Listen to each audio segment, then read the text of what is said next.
વિદ્યાર્થી મિત્રો, my self Hardik sir, Shri Saraswat Vidyalaya વાપીમાં આપ સૌનું સ્વાગત છે.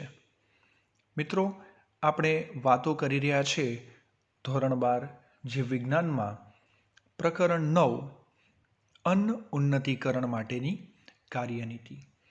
મિત્રો, એમાં જુદા જુદા પ્રકારના સંવર્ધન વિશે વાતો કરી, એનો ઉછેર, વ્યવસ્થાપન, કાર્યનીતિ વિશે વાતો કરી. આજે આપણે મિત્રો કેટલાક MCQ જોવાના છે, તો સૌ ધ્યાન આપે.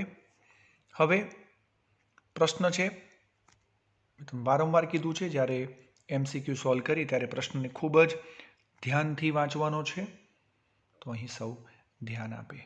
હવે મિત્રો પ્રશ્ન છે, હરિયાળી ક્રાંતિના પ્રણેતા. હરિયાળી ક્રાંતિ વિશે મિત્રો વાત થઈ છે. ગ્રીન રિવોલ્યુશન, હરિયાળી ક્રાંતિના પ્રણેતા કોણ હતા? ઓપ્શન્સ છે હુબર, નોર્મન બાર્લો, એસ સ્વામી કે ડી ફાહિયાન. તો મિત્રો યાદ કરજો હરિયાળી ક્રાંતિ વિશે, ત્યારે તરત જ આપણી સામે નામ આવે છે નોર્મન બાર્લો. હરિયાળી ક્રાંતિના પિતા તરીકે નોર્મન બોર્લોને ઓળખવામાં આવે છે, પિતા તરીકે ઓળખવામાં આવે છે. અને આપણે વાત કરી હતી કે જ્યારે ભારતની વાત કરીએ તો ડૉક્ટર સ્વામિનાથનને ભારતમાં હરિયાળી ક્રાંતિના પિતા તરીકે ઓળખવામાં આવે છે. મિત્રો પ્રશ્નને ધ્યાનથી વાંચશો. ફરીથી કહું છું કે અહીં પૂછ્યું છે કે હરિયાળી ક્રાંતિના પ્રણેતા, ફાધર ઓફ ગ્રીન રેવોલ્યુશનની જો વાત આવે તો નોર્મન બોર્લો, પરંતુ ઇન્ડિયન હોય, ભારતમાં એવું જો પ્રશ્ન આવે તો તમારે શું યાદ રાખવાનું છે? સ્વામિનાથનને યાદ રાખવાના છે. તો આ રીતે પ્રશ્ન આવી શકે છે. તો અહીં આન્સર શું આવે છે? નોર્મન બાર્લો. બરાબર છે. આગળ વધીએ છીએ મિત્રો. પ્રશ્ન છે બીજો પ્રશ્ન, મત્સ્ય ઉદ્યોગને ક્રાંતિને, મત્સ્ય ઉદ્યોગની જે ક્રાંતિ છે એને ખાલી જગ્યા કહે છે. મત્સ્ય ઉદ્યોગ વિશે મિત્રો વાત કરીએ આપણે કે એનો પણ ખૂબ સરસ વિકાસ થયો છે. બરાબર. આપણા દેશમાં મોટા પ્રમાણમાં એનું ઉત્પાદન જે છે દરિયામાંથી આવે છે, લગભગ 90% જેવું. બરાબર. તો એની જે મત્સ્ય ઉદ્યોગની જે ક્રાંતિ છે એને શું કહેવાય મિત્રો? આપણે જાણીએ છીએ એને બ્લુ ક્રાંતિ કહીએ છીએ. ઓપ્શન્સ જોઈએ અહીંયા: હરિયાળી ક્રાંતિ, બ્લુ ક્રાંતિ, શ્વેત ક્રાંતિ કે રેડ ક્રાંતિ. તો શું આવે છે આન્સર અહીં? બ્લુ ક્રાંતિ તરીકે ઓળખવામાં આવે છે, બ્લુ રિવોલ્યુશન તરીકે ઓળખવામાં આવે છે. મત્સ્ય ઉદ્યોગની ક્રાંતિને બ્લુ રિવોલ્યુશન કહેવામાં આવે છે. એ રીતે યાદ કરજો, ડેરી ઉદ્યોગમાં વાત કરી હતી શ્વેત ક્રાંતિ, વ્હાઇટ રિવોલ્યુશન, દૂધ ઉત્પાદન વખતે. તો અહીં આન્સર શું આવે છે? બ્લુ રિવોલ્યુશન તરીકે ઓળખાય છે. અને મત્સ્ય, એના પરથી ઘણા બધા પ્રશ્નો મિત્રો આવશે, જેમાં યાદ કરજો દરિયાઈ જે મત્સ્ય છે, ત્યારબાદ મીઠા પાણીની જે મત્સ્ય છે એના ઉદાહરણ આવી શકે. બરાબર. ત્યારબાદ સમુદ્ર તટ વિશે આ પ્રશ્ન આવી જ રહ્યો છે. સમુદ્ર તટ વિશે પ્રશ્ન છે કે દરિયા કિનારાનો કેટલો વિસ્તાર છે? તો આપણે આગળ જોઈએ, પ્રશ્નમાં આગળ વધીએ છીએ. અહીં ગુજરાતમાં સમુદ્ર તટ વિસ્તાર કેટલા કિલોમીટર છે? ગુજરાતના સમુદ્ર તટ વિશે મિત્રો પૂછ્યું છે. 1000, 1640, 1460 કે 1200? તો મિત્રો યાદ રાખજો, અગાઉ આપણે વાત કરી છે કે ગુજરાત પાસે 1640 કિલોમીટરનો દરિયા કિનારો છે જ્યાં આ ઉદ્યોગ વિકસ્યો છે મિત્રો. બરાબર. અને દરિયા કિનારાના રાજ્યોના માછીમારો અને ખેડૂતોની આવકનો આધાર મત્સ્ય ઉદ્યોગ છે મિત્રો. બરાબર. એક અગત્યનો અહીંયા એક ધંધા વ્યવસાય તરીકેનો વિકાસ થયો છે. અને ખારા અને મીઠા પાણીની જે મત્સ્યો છે એના ઉપર આ નભે છે. અને લગભગ દુનિયાનું કેટલું 90%, મેં તમને આગળ કીધું 90% જેટલું મત્સ્ય ઉત્પાદન છે એ મિત્રો દરિયામાંથી આવે છે. અને આ ઉદ્યોગમાં માછલીઓને પકડવા, પ્રક્રિયા કરવા અને વેચાણ સંબંધિત વ્યવસ્થાપન આખું હોય છે. તો આન્સર શું આવે છે અહીં? 1640 કિલોમીટર. બરાબર છે. આગળ વધીએ છીએ મિત્રો. હવે પ્રશ્ન છે, નીચેમાંથી કઈ માખી મીણ ગ્રંથિ ધરાવે છે? નીચેમાંથી કઈ માખી મીણ ગ્રંથિ ધરાવે છે? એટલે મિત્રો અહીં જે વાત આવે છે એ મધમાખી ઉછેર વિશે વાત આવવાની. તો યાદ કરજો, ઘણા બધા પ્રશ્નો આવે. મેં તમને કહ્યું હતું મધમાખી ઉછેર પરથી મધમાખીના વ્યવસ્થાપનની વાત યાદ રાખવાની છે, જેમાં આપણે વાત કરી હતી કે એક વસાહતની અંદર 40,000 થી 50,000 માખીઓ તમને જોવા મળશે, જેમાં રાણી માખી, કામદાર માખી અને નર માખી હોય છે. રાણી જે છે એ પ્રજનનક્ષમ માદા છે, વર્કર જે છે એ વંધ્ય માદા માખીઓ છે, અને જે નર છે, ડ્રોન છે, એ ફક્ત પ્રજનનનું કાર્ય કરતા નર હોય છે.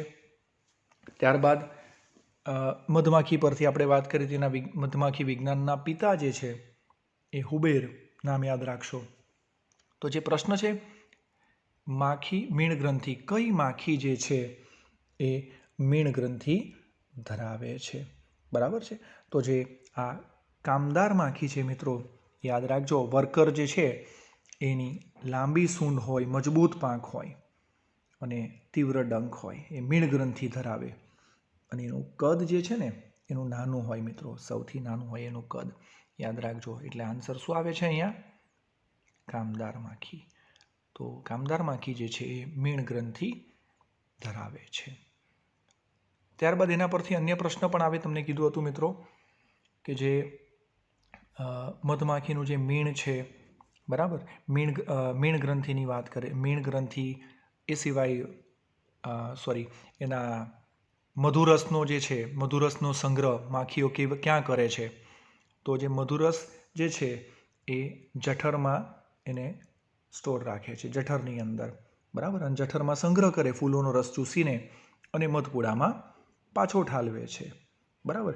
અને જે મીણમાં યાદ રાખજો, મીણ ગ્રંથિના સ્ત્રાવમાં મીણનો સ્ત્રાવ જે છે એ ઉદરીય ગ્રંથિ અથવા મીણ ગ્રંથિ. તો કામદાર માખી યાદ રાખશો. આગળ વધીએ મિત્રો. હવે પ્રશ્ન છે, ઈંડા માટે ઉછેરાતી મરઘાની જાતને શું કહે છે?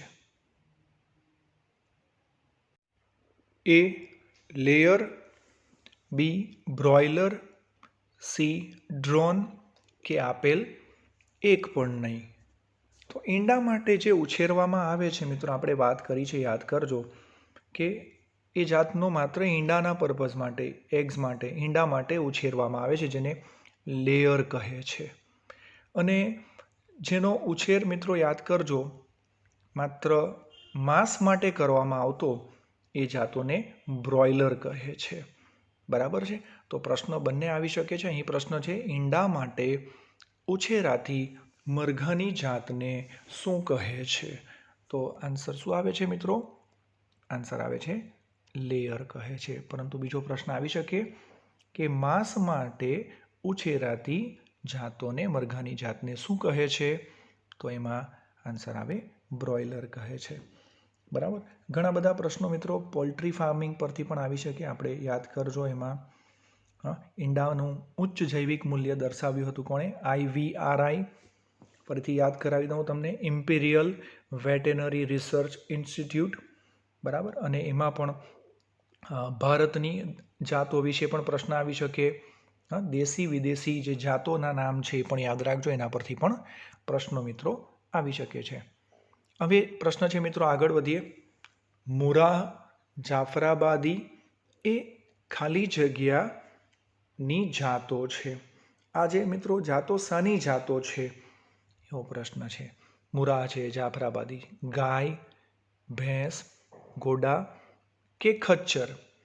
તો મિત્રો તરત જ આવા નામ આપણે સાંભળ્યા છે. મુરાહ છે, ત્યારબાદ જાફરાબાદી છે. આ જે બધા છે મિત્રો એ આપણા ભારતની અંદર દૂધ આપતી ભેંસોની જાતો છે, એટલે તરત જ ખ્યાલ આવી જશે.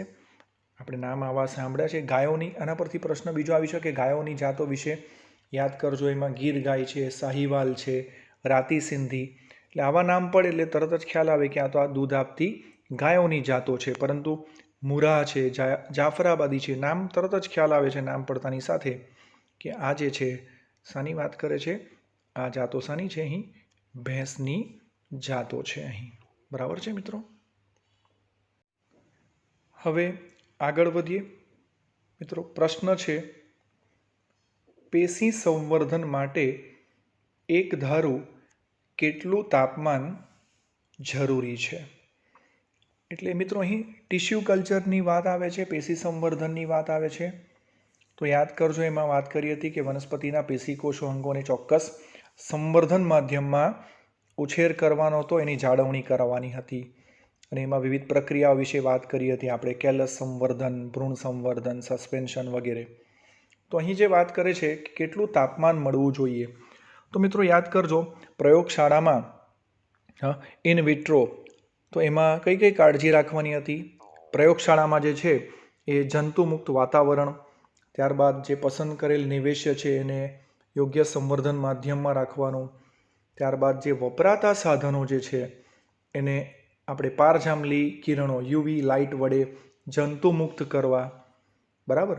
અને જે નિવેશ્ય જે છે જેને આપણે એક્સપ્લાન્ટ કહીએ છીએ એને એક ધારું લગભગ 24 ડિગ્રી 24°C જેટલું તાપમાન મળે એવી વ્યવસ્થા કરવી. તો આ પેશી સંવર્ધન દરમિયાન કાળજી જે લેવાની, જરૂરી કાળજીની આપણે વાત કરી હતી. તો એમાંથી પણ બીજા પ્રશ્નો આવી શકે છે કે વપરાતા સાધનોને શાના વડે એ કરવા, જંતુમુક્ત વગેરે, બરાબર. તો નિવેશ્યને જે છે મિત્રો કેટલું એક ધારું 24°C જેટલું તાપમાન મળવું જરૂરી છે. આગળ વધીએ છીએ મિત્રો. બીજો પ્રશ્ન છે, મીઠા પાણીની સામાન્ય મત્સ્ય ખાલી જગ્યા છે. મિત્રો અહીંયા મત્સ્યની વાત આવી, મેં હમણાં જ વાત કરી તમને કે પ્રશ્ન આવી શકે આવો ખારા પાણી અને મીઠા પાણીની મત્સ્ય પરથી, બરાબર છે. તો અહીં ઓપ્શન છે હિલ્સા, સાર્ડિન, પ્રોમ્ફેટ, રોહુ. તો નામ જો તમે જોયા હોય 2-3 વાર તો તમને તરત જ ક્લિયર થશે કે જો અહીંયા હિલ્સા જે છે, સાર્ડિન છે, પ્રોમ્ફેટ છે, એ દરિયાઈ ખાદ્ય મત્સ્યો છે, ખાદ્ય મત્સ્ય છે, દરિયાઈ મત્સ્યો છે. જ્યારે જે રોહુ છે મિત્રો એ શાની છે, એ મીઠા પાણીની સામાન્ય મત્સ્યમાં આવે છે. એટલે આવા ઉદાહરણ પરથી પ્રશ્ન આવે છે, તો ધ્યાન રાખશો. આગળ વધીએ છીએ.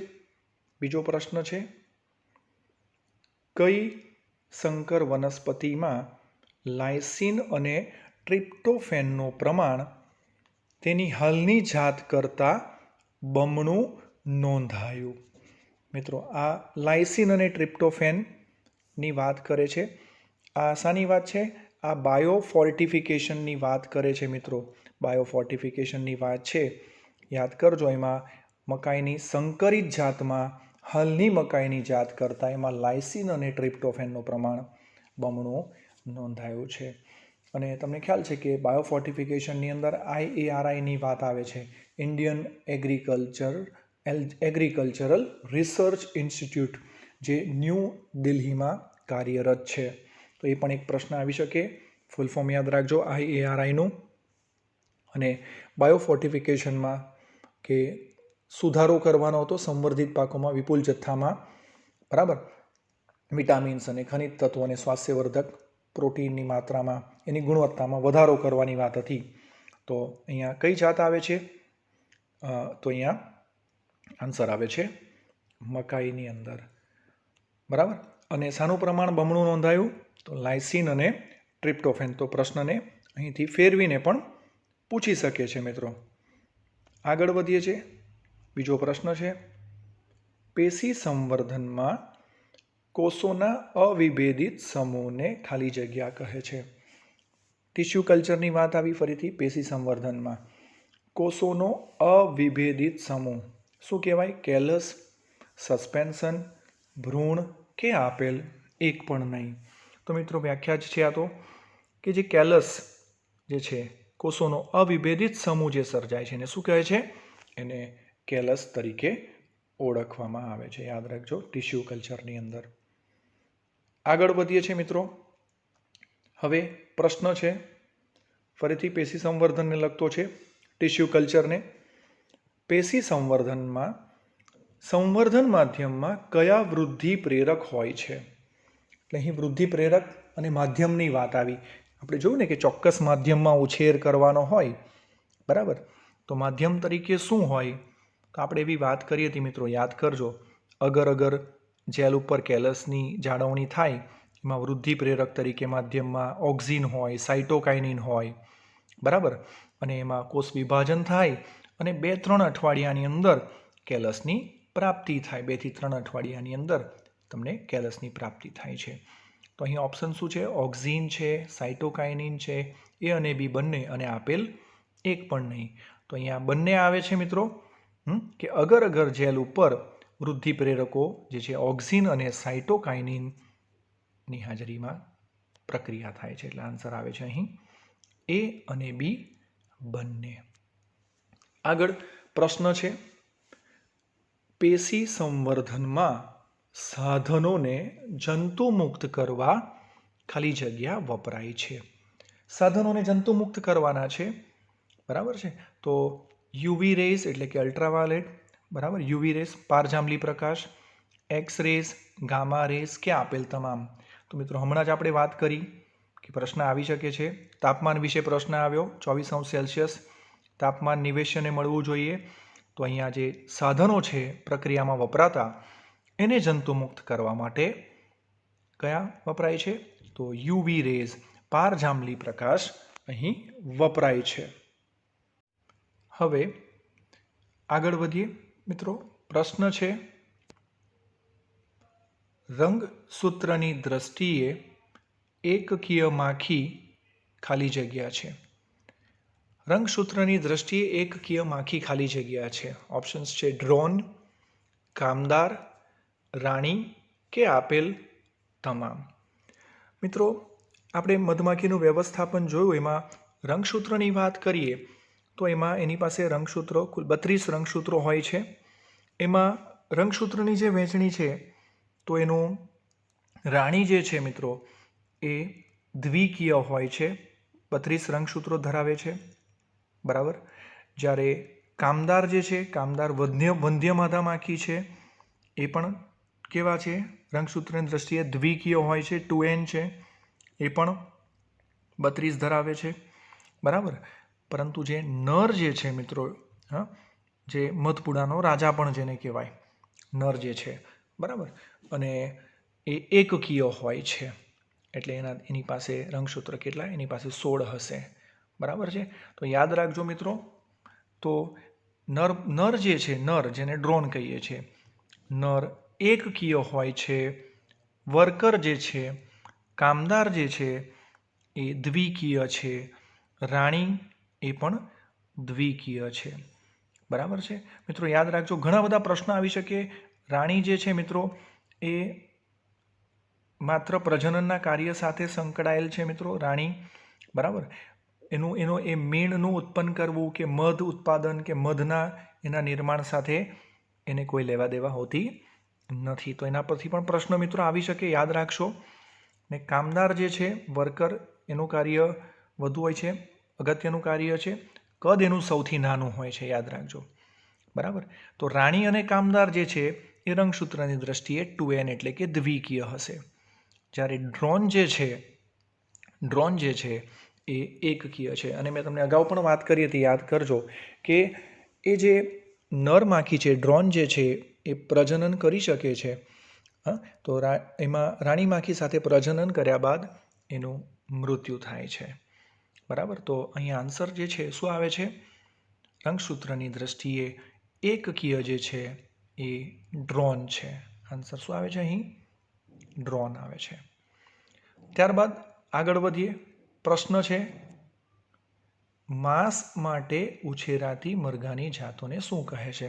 મિત્રો હમણાં જ આપણે વાત કરી, ઈંડા માટે ઉછેરાતી જાત પ્રશ્ન આવ્યો, જેને લેયર કહેવાય છે. તો જ્યારે માંસ માટે ઉછેરાતી મરઘાની જાતને શું કહે છે? બ્રોઇલર કહે છે. મિત્રો એક પરથી બીજા પ્રશ્નો અહીં બની રહ્યા છે, ઘણા બધા પ્રશ્નો આવી રહ્યા છે. ઉદાહરણો ખાસ યાદ રાખજો, અહીં ઉદાહરણો પરથી ખાસ પ્રશ્ન આવી રહ્યા છે. જે તે વ્યવસ્થાપનનું જેણે સંશોધન કર્યું હોય એ સંશોધકના નામ પરથી પણ ઘણા બધા પ્રશ્નો આવી રહ્યા છે. જે તે ઉદ્યોગ સાથે સંકળાયેલ જે સંસ્થા છે, જેમ કે IVRI, IARI જેવી સંસ્થાઓ છે, એના પરથી પણ ઘણા બધા પ્રશ્નો આવી રહ્યા છે. આગળ વધીએ છીએ મિત્રો. હવે પ્રશ્ન છે, દુનિયામાં કેટલું મત્સ્ય ઉત્પાદન દરિયામાંથી આવે છે? મિત્રો હમણાં વાત કરીને આપણે બ્લુ ક્રાંતિ, બ્લુ રિવોલ્યુશનમાં, બરાબર, કે દુનિયામાં જે છે મોટાભાગનું 90% જે ઉત્પાદન જે છે એ ખારા પાણીમાંથી એટલે કે દરિયામાંથી આવે છે. એટલે 10% જ ઉત્પાદન થયું ને મીઠા પાણીમાંથી, બરાબર, તો 10% જ ઉત્પાદન મીઠા પાણીના સ્ત્રોત સાથે રિલેટેડ છે.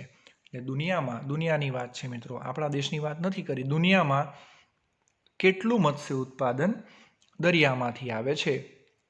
તો 90% ઉત્પાદન જે છે એ દરિયામાંથી આવે છે. તો મિત્રો હવે તમને ખ્યાલ આવે છે કે પ્રશ્નના સ્ત્રોત કયા છે. આપણે જે જુદા જુદા વ્યવસ્થાપન જોયા, ડેરી વિશે, મધમાખી વિશે જોયું, મરઘાપાલન, પોલ્ટ્રી વિશે વાતો થઈ, બરાબર છે, વનસ્પતિ સંવર્ધનમાં જોયું, મત્સ્ય ઉદ્યોગ, જુદા જુદા જે કંઈક ચર્ચા થઈ, જુદી જુદી ચર્ચા, એમાં પ્રશ્નો ક્યાંથી બની રહ્યા છે એના વિશે તમને ખ્યાલ આવ્યો હશે. તો ખૂબ કાળજીપૂર્વક એની તૈયારી કરવી.